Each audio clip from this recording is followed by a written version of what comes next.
Привет, дорогие зрители! Сегодня вместе с вами узнаем о кашель у собаки, причины и лечение.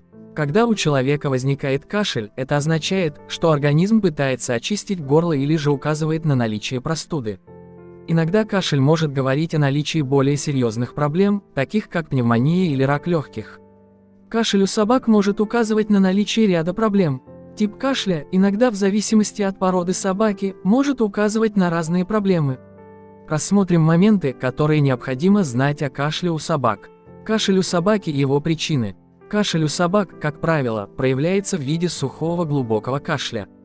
Обычно кашель усиливается во время нагрузок. Если ваша собака контактировала с другими животными, возможно, имеет место заражение высококонтагиозной вирусной или бактериальной инфекцией.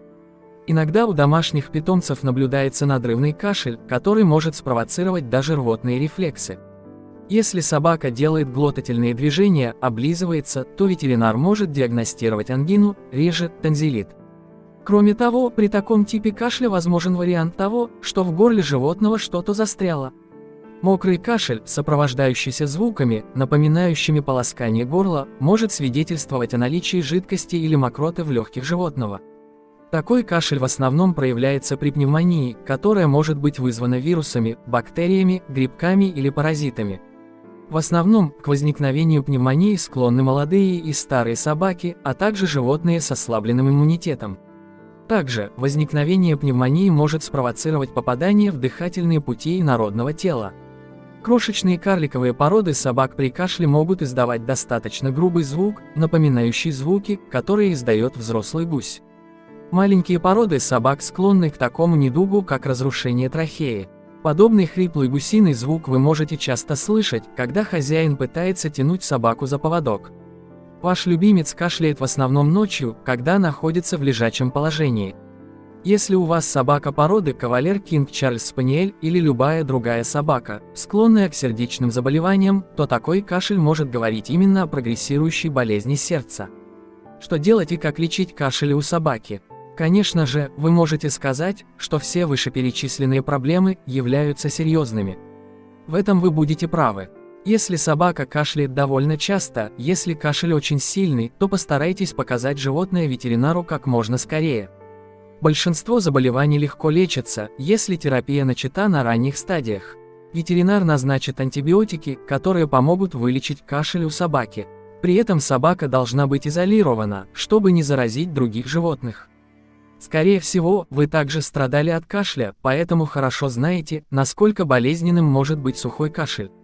В таком случае воздух в помещении с животным должен быть хорошо увлажнен. Иногда достаточно даже просто взять собаку с собой в ванную комнату, чтобы она подышала влажным воздухом, пока вы принимаете душ. Кашель может быть вызван также наличием инородного тела, иногда таким инородным телом бывает обычная газонная трава. Если собака гуляла на высоком газоне и начала кашлять, существует огромная вероятность наличия в дыхательных путях частиц растений. Иногда, трава, застревая в дыхательных путях, может не вызывать кашель, при этом она вызывает бактериальную инфекцию, которая в итоге переходит в пневмонию. При малейшем подозрении о наличии постороннего предмета в дыхательных путях животного обращайтесь к ветеринару. Боль в горле, тонзиллит и пневмонию, как правило, можно лечить с использованием антибиотиков. В редких случаях лечение тонзиллита обходится без антибиотиков, ограничиваясь лишь тем, что собаке не дают холодное. Трахеальный коллапс, разрушение трахеи, чаще всего встречается у пожилых собак карликовых пород с избыточным весом. Часто у таких собак возникает кашель после приема пищи или воды.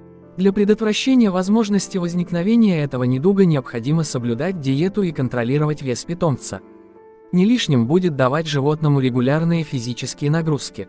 Те же самые действия необходимо предпринимать и в случае, когда животное уже заболело. При таком недуге использование ошейника нежелательно, ведь он будет провоцировать возникновение кашля. Кашель у собак может также указывать на наличие такой проблемы, как сердечная недостаточность. При возникновении болезни в легких животного накапливается жидкость. В тяжелых случаях ветеринар направит вас к кардиологу или к другому профильному специалисту. Применение лекарственных препаратов сможет поддерживать нормальное качество жизни животного на протяжении нескольких месяцев или даже лет, но лишь в том случае, когда обращение к врачу произошло на ранней стадии. Если кашель сопровождается учащенным и затрудненным дыханием, кровяными выделениями, немедленно обращайтесь в клинику. К другим проблемам, которые могут спровоцировать возникновение кашля, относятся хронический бронхит, болезни, вызванные глистами, грипп, некоторые виды рака. Порой кашель не очень беспокоит животное, но в любом случае лучше проконсультироваться с ветеринаром.